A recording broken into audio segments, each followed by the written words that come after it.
എല്ലാവർക്കും സ്വാഗതം. +1 കെമിസ്ട്രിയിലെ some basic concept of chemistry എന്ന ചാപ്റ്ററിലെ 6ാമത്തെ ക്ലാസ്സാണിത്.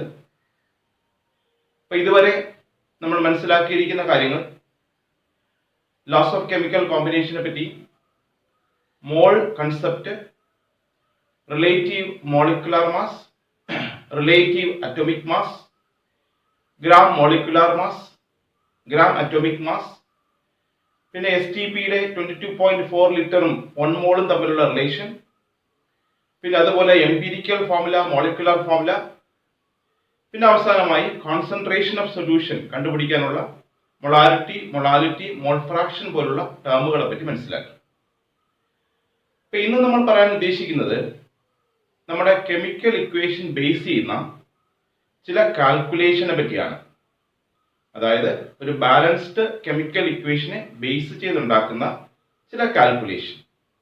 അപ്പോൾ ആ കാൽക്കുലേഷൻ നമുക്ക് മോൾ എന്ന കൺസെപ്റ്റ് വെച്ചും മനസ്സിലാക്കാം, അതുപോലെ തന്നെ മാസ് എന്ന കൺസെപ്റ്റ് വെച്ചും വോളിയം എന്ന കൺസെപ്റ്റ് വെച്ചും ഒക്കെ അത് നമ്മൾ മനസ്സിലാക്കാം. അപ്പം അങ്ങനെയുള്ള കാൽക്കുലേഷനെ നമ്മൾ സാധാരണ വിളിക്കുന്നത് സ്റ്റോക്കിയോമെട്രിക് കാൽക്കുലേഷൻ എന്നാണ്. സ്റ്റോക്കിയോമെട്രിക് കാൽക്കുലേഷൻ എന്ന് പറയാറുണ്ട്. അതായത് എന്താണ് സ്റ്റോക്കിയോമെട്രിക് കാൽക്കുലേഷൻ എന്ന് വെച്ചാൽ ഉദ്ദേശിക്കുന്നത് വേറെ ഒന്നുമല്ല, അതായത് ഒരു ബാലൻസ്ഡ് കെമിക്കൽ ഇക്വേഷനെ ബേസ് ചെയ്യുന്ന ചില സിമ്പിൾ കാൽക്കുലേഷനെ വിളിക്കുന്ന പേരാണ് സ്റ്റോക്കിയോമെട്രിക് കാൽക്കുലേഷൻ. അപ്പൊ അങ്ങനെയുള്ള ഒരു സ്റ്റോക്കിയോമെട്രിക് കാൽക്കുലേഷനിലേക്ക് പോകാൻ നമുക്ക്. അപ്പൊ അതിനുവേണ്ടി ഒരു എക്സാമ്പിൾ എടുക്കാം. അതിനുവേണ്ടി ഞാൻ ഇങ്ങനെ ഒരു സ്റ്റേറ്റ്മെന്റ് പറയുന്നു. കമ്പഷൻ അല്ലെങ്കിൽ കമ്പസ്റ്റൺ ഓഫ് മീത്തേൻ. അപ്പൊ ഇങ്ങനെ ഒരു വാക്കുമായിട്ട് ബന്ധപ്പെട്ട് ഒരു ഇക്വേഷൻ എങ്ങനെ ഉണ്ടാക്കാം എന്ന് ചോദിച്ചാൽ ആദ്യം മീത്തേന്റെ ഫോർമുല ഓർമ്മിക്കുക. അപ്പൊ നിങ്ങൾക്ക് ചെറിയ ക്ലാസ്സിൽ മീത്തേന്റെ ഫോർമുല അറിയാം. മീത്തേന്റെ ഫോർമുല CH4 ആണെന്ന് കേട്ടിട്ടുണ്ട്. പ്ലസ് ഇനി കമ്പസ്റ്റൺ എന്നാണ് കൊടുത്തിരിക്കുന്നത്, അല്ലെങ്കിൽ കമ്പഷൻ എന്നാണ് പറഞ്ഞിരിക്കുന്നത്. അപ്പൊ ആ കമ്പസ്റ്റന്റെ പ്രത്യേകത എന്താണ്? കമ്പസ്റ്റൺ എന്ന് ചോദിച്ചാൽ നിങ്ങൾ ഓർമ്മിച്ച് വെക്കുക, ഏതൊരു കോമ്പൗണ്ടും കംപ്ലീറ്റ് ആയിട്ട് ഓക്സിജനുമായിട്ട് റിയാക്ട് ചെയ്യുന്നതിനെയാണ് കമ്പസ്റ്റൺ എന്നൊരു വാക്കുകൊണ്ട് പറയുന്നത്. അപ്പോൾ കമ്പസ്റ്റൺ എന്നൊരു വാക്കിലൂടെ നമുക്ക് മനസ്സിലായിട്ടുണ്ട് മീത്തേന്റെ കൂടെ റിയാക്ട് ചെയ്യേണ്ടത് ഓക്സിജൻ ആണെന്ന് നമുക്ക് മനസ്സിലാവുന്നുണ്ട്. അപ്പോൾ O2 എന്ന് എഴുതി. O2 gives. ഇനി ഓർമ്മിച്ച് വെക്കേണ്ട ഒരു കാര്യം എന്ന് വെച്ചാൽ ഹൈഡ്രജന്റെ കമ്പസ്റ്റനിലൂടെ വാട്ടറാണ് കിട്ടുന്നത്, കാർബണിന്റെ കമ്പസ്റ്റനിലൂടെ കാർബൺ ഡയോക്സൈഡ് ആണ് കിട്ടുന്നത്. അപ്പൊ അതുകൊണ്ട് തന്നെ കാർബണും ഹൈഡ്രജനും ഉള്ള ആരുടെ കമ്പസ്റ്റഡ് ആയാലും ശരി, അത് മീത്തേൻ തന്നെ വേണമെന്നില്ല, ഈഥേൻ ആയാലും പ്രൊപ്പേൻ ആയാലും ബെൻസീൻ ആയാലും ആൽക്കഹോൾ ആയാലും ആൽഡിഹൈഡ് ആയാലും ഒക്കെ തന്നെ കംപ്ലീറ്റ് കമ്പസ്റ്റനിലൂടെ കിട്ടുന്ന പ്രോഡക്റ്റുകൾ കാർബൺ ഡയോക്സൈഡും വാട്ടറുമാണെന്ന് ഓർമ്മിക്കുക. ഓക്കെ, അപ്പൊ നമ്മൾ മനസ്സിലാക്കുന്ന കാര്യം സ്റ്റോക്കിയോമെട്രിക് കാൽക്കുലേഷൻ ആണ്. അപ്പൊ അത് മനസ്സിലാക്കാൻ ഒരു എക്സാമ്പിൾ ഞാൻ ചെയ്യുന്നു. ആ എക്സാമ്പിളിനകത്ത് കമ്പസ്റ്റൺ ഓഫ് മീത്തേൻ എന്നേ ഉള്ളൂ. അപ്പൊ ആ കമ്പസ്റ്റൺ ഓഫ് മീത്തേനെ നമുക്കൊരു ബാലൻസ്ഡ് കെമിക്കൽ ഇക്വേഷനിലേക്ക് മാറ്റിയെടുക്കണം. അതിനുവേണ്ടി മീത്തേന്റെ ഫോർമുല എഴുതി, കമ്പസ്റ്റൺ എന്ന് വെച്ചാൽ ഓക്സിജൻ എന്ന് എഴുതി.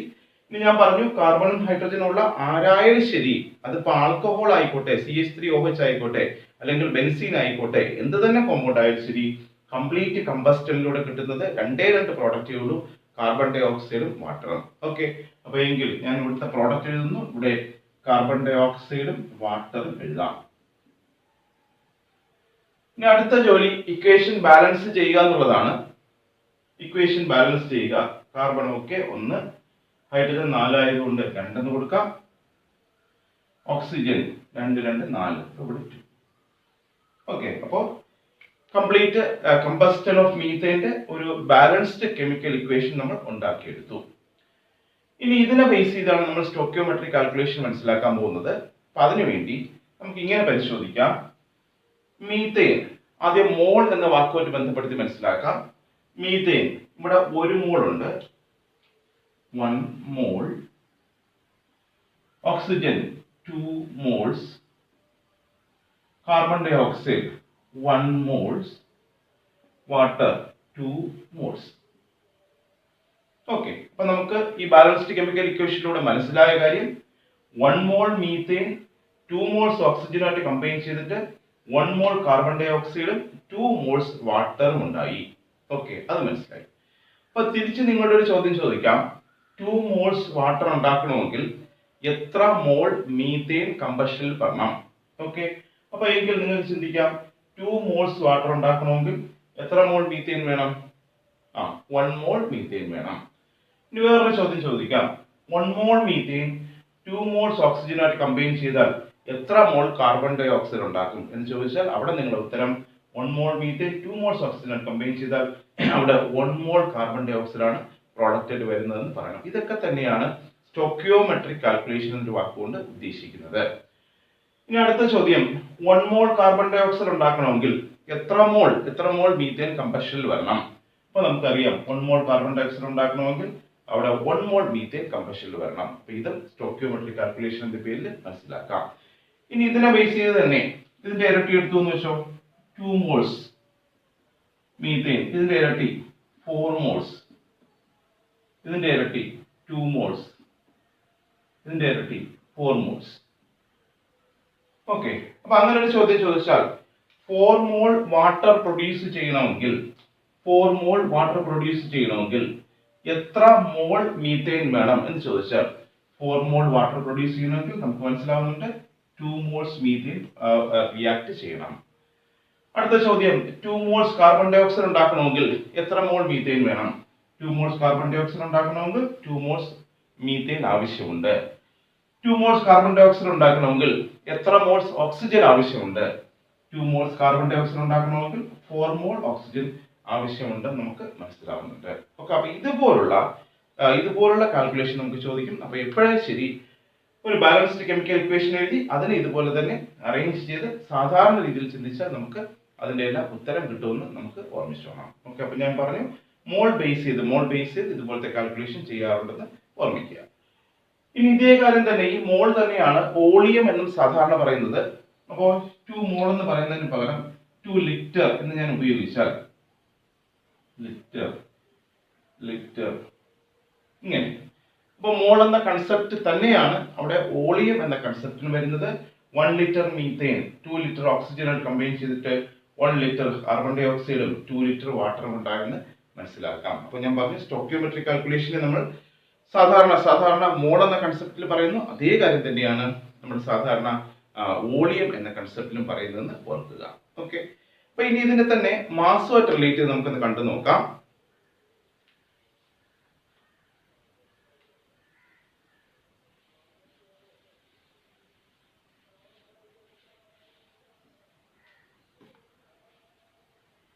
ശരി, അപ്പോ CH4ന്റെ മാസ് നോക്കാം.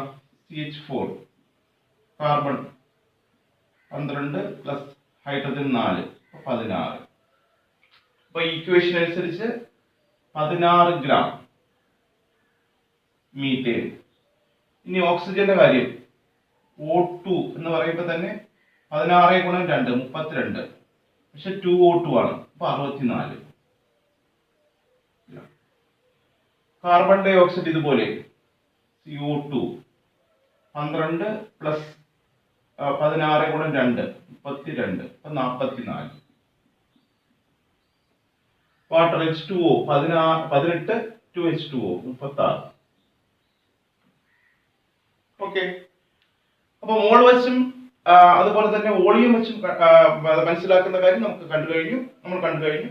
അടുത്തിന് മാസിനെ ബേസ് ചെയ്തുള്ള കാര്യമാണ്. നമുക്ക് ഇക്വേഷൻ ഇങ്ങനെ വായിക്കാം. മാസിനെ ബേസ് ചെയ്ത് 16 ഗ്രാം മീഥേൻ 64 ഗ്രാം ഓക്സിജനുമായിട്ട് കമ്പൈൻ ചെയ്തിട്ട് 44 gram carbon dioxide form ചെയ്യുന്നു. കൂടെ 36 ഗ്രാം വാട്ടറും ഉണ്ടാവുന്നു നമുക്ക് മനസ്സിലാവുന്നുണ്ട്. ഓക്കെ, അപ്പൊ എങ്കിൽ ഇങ്ങനൊരു ചോദ്യം, 36 ഗ്രാം വാട്ടർ പ്രൊഡ്യൂസ് ചെയ്യണമെങ്കിൽ എത്ര ഗ്രാം മീഥേൻ ആവശ്യമുണ്ട്? 36 ഗ്രാം വാട്ടർ പ്രൊഡ്യൂസ് ചെയ്യണമെങ്കിൽ എത്ര ഗ്രാം മീഥേൻ ആവശ്യമുണ്ട്? 36 ഗ്രാം വാട്ടർ പ്രൊഡ്യൂസ് ചെയ്യണമെങ്കിൽ നമുക്കറിയാം 16 ഗ്രാം മീഥേൻ ആവശ്യമുണ്ട്. എങ്കിൽ വേറൊരു ചോദ്യം ചോദിക്കാം. 36ന് പകരം അതിന്റെ പകുതിയായ 18 ഗ്രാം വാട്ടർ പ്രൊഡ്യൂസ് ചെയ്യണമെങ്കിൽ എത്ര ഗ്രാം മീഥേൻ ആവശ്യമുണ്ട് എന്ന് ചോദിച്ചാൽ ഇതിന്റെ പകുതി 8 ഗ്രാം മീഥേൻ ആവശ്യമുണ്ട്. ഓക്കെ, അപ്പൊ ഇങ്ങനത്തെ ചോദ്യങ്ങൾ പരീക്ഷയിൽ ചോദിക്കാറുണ്ട്. 44 gram carbon dioxide produce ചെയ്യണമെങ്കിൽ അവിടെ എത്ര ഗ്രാം മീത്തേൻ ആവശ്യമുണ്ട് എന്ന് ചോദിച്ചാൽ നമുക്കറിയാം 16 ഗ്രാം മീത്തേൻ ആവശ്യമുണ്ട്. ഇനി വേറൊരു ചോദ്യം, 16 gram methane 64 gram oxygen combine ചെയ്താൽ എത്ര gram carbon dioxide form ചെയ്യും എന്ന് ചോദിച്ചാൽ അവിടെ ഉത്തരം 44 gram carbon dioxide form ചെയ്യുമെന്ന് പറയുന്നു. ഓക്കെ, അപ്പൊ ഇതുപോലെ മാസ് ബേസ് ചെയ്തും ക്വസ്റ്റ്യൻസ് ചോദിക്കാറുണ്ട്. അങ്ങോട്ടും ഇങ്ങോട്ടും റിയാക്ടറിന്റെ മാസ് തന്നിട്ട് പ്രോഡക്റ്റിന്റെ മാസ് ചോദിക്കും, പ്രോഡക്റ്റിന്റെ മാസ് തന്നിട്ട് റിയാക്ടറിന്റെ മാസ് ചോദിക്കും. ഇപ്പൊ ഇങ്ങനെയുള്ള ഈ കാൽക്കുലേഷനാണ് നമ്മൾ സാധാരണ സ്റ്റോക്കിയോമെട്രിക് കാൽക്കുലേഷൻ എന്ന് പറയാറുള്ളത്. സ്റ്റോക്കിയോമെട്രിക് കാൽക്കുലേഷൻ മോൾ എന്ന കൺസെപ്റ്റ് ബേസ് ചെയ്ത്, അതുപോലെ തന്നെ ലിറ്റർ എന്ന കൺസെപ്റ്റ് ബേസ് ചെയ്ത്, അതുപോലെ മാസ് ബേസ് ചെയ്തും ചോദിക്കാറുണ്ടെന്ന് ഓർമ്മ വേണം. ഓക്കെ, അപ്പൊ അത്രയും കാര്യം ഏകദേശം മനസ്സിലായെന്ന് വിചാരിക്കുന്നു.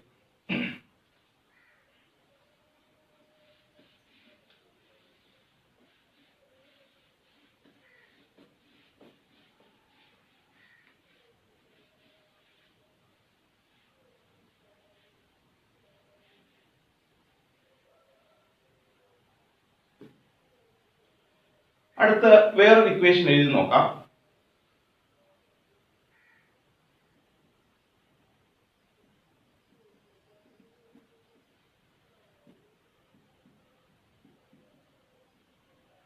ഗ്യാസ് ആണ്.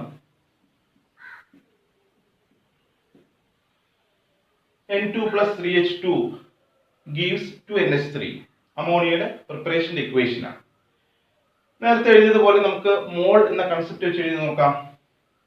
ഈ ഇക്വേഷൻ അനുസരിച്ച് 1 മോൾ nitrogen, 3 moles hydrogen, 2 moles ammonia. ഇനി വോളിയം വെച്ച് എഴുതി നോക്കാം. ഈ മോൾ തന്നെ volume 1 litre nitrogen, 3 liters hydrogen,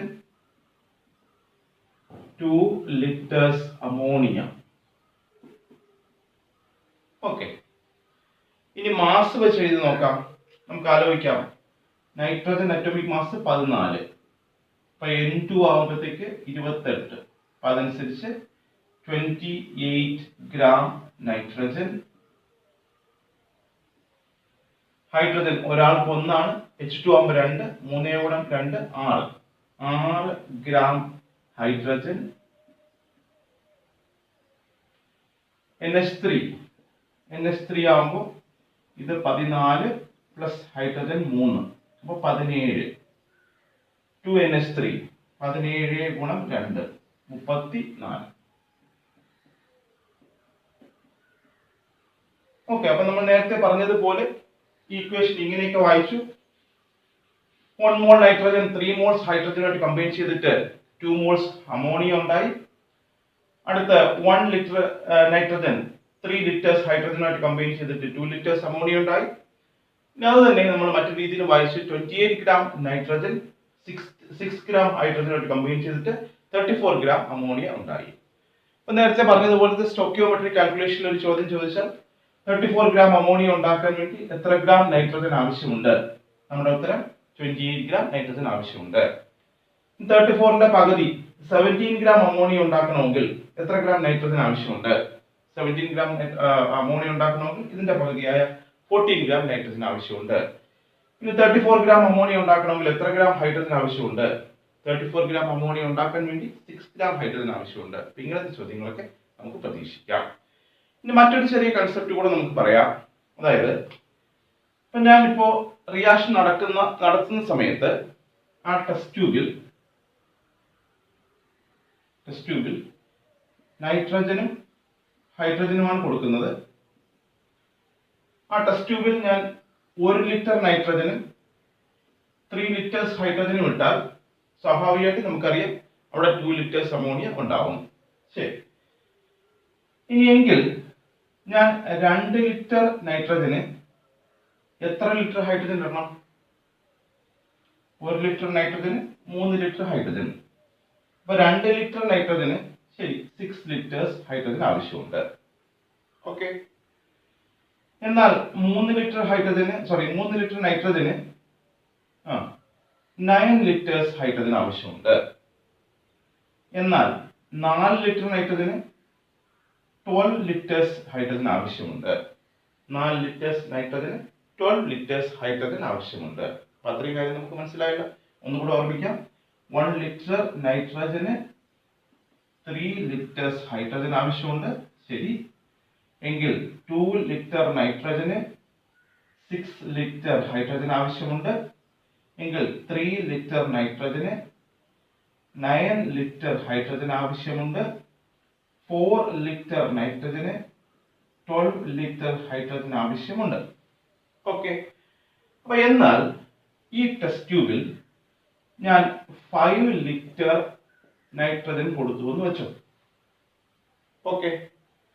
കൂടെ ഹൈഡ്രജൻ 4 ലിറ്ററേ കൊടുത്തുള്ളൂ. ഓക്കെ. അല്ലെങ്കിൽ ഹൈഡ്രജൻ 12 ലിറ്ററേ കൊടുത്തുള്ളൂ. ഒന്നുകൂടെ ഓർമ്മിക്കാം. ഈ റിയാക്ഷൻ നടത്താൻ വേണ്ടി ഞാൻ നൈട്രജൻ 5 ലിറ്റേഴ്സ് ആഡ് ചെയ്തു. 5 ലിറ്റേഴ്സ് ആഡ് ചെയ്തു. പക്ഷെ കൂടെ ഹൈഡ്രജൻ 12 ലിറ്ററേ ആഡ് ചെയ്തുള്ളൂ. ആണല്ലോ. അപ്പൊ എങ്കിൽ നിങ്ങളുടെ അഭിപ്രായത്തിൽ കുറവുള്ള റിയേജന്റ്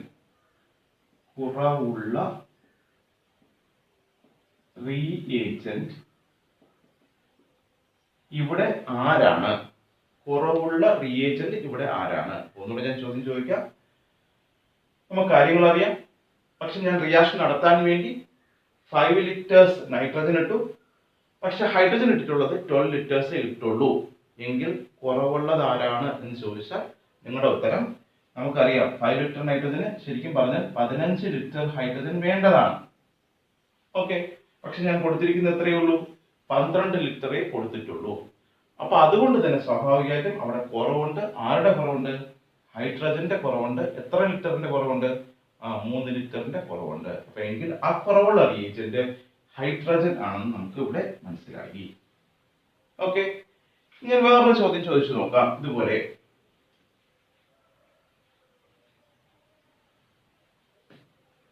ഞാൻ റിയാക്ഷൻ നടത്താൻ വേണ്ടി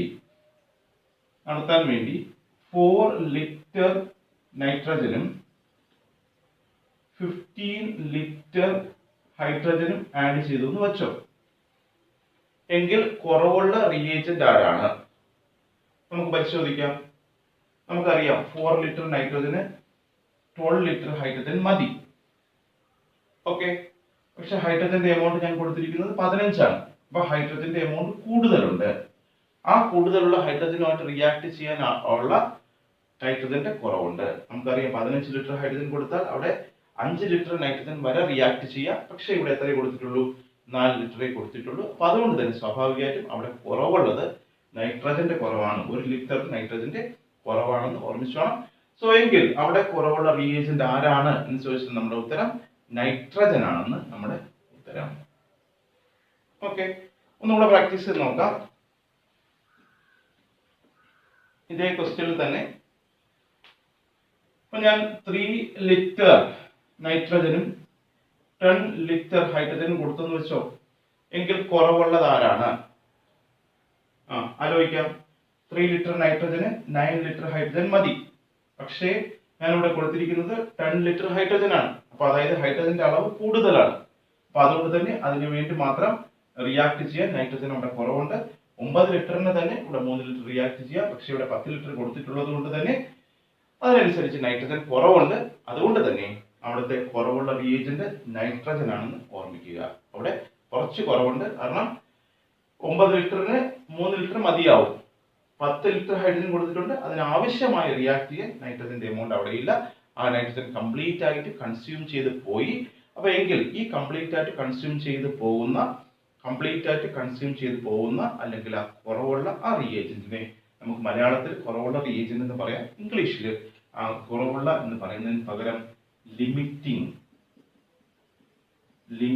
റിയേജന്റ് എന്ന് ചോദിക്കാം. ഓക്കെ. അപ്പൊ പരീക്ഷയ്ക്ക് ലിമിറ്റിംഗ് റിയേജന്റ് എന്താണ് അല്ലെങ്കിൽ ഏതാണ് എന്ന രീതിയിൽ ചോദ്യം പരീക്ഷയ്ക്ക് വരാറുണ്ട്. അപ്പോഴും നിങ്ങൾ ബാലൻസ്ഡ് കെമിക്കൽ ഇക്വേഷൻ വെച്ച് തന്നെയാണ് ഓർമ്മിക്കേണ്ടത്. അപ്പൊ എന്താണ് ലിമിറ്റിംഗ് റിയേജന്റ് എന്ന് വെച്ചാൽ ഉദ്ദേശിക്കുന്നത്? ഒരു ബാലൻസ്ഡ് കെമിക്കൽ ഇക്വേഷൻ നമ്മൾ പരിശോധിച്ചിട്ട് അവിടെ കുറവുള്ള റിയേജന്റിനെ അല്ലെങ്കിൽ ക്വസ്റ്റ്യൻ കൊടുക്കുന്ന സമയത്ത് കുറവുള്ള റിയേജന്റിനെ നമുക്ക് ലിമിറ്റിംഗ് റിയേജന്റ് എന്ന് പറയാം.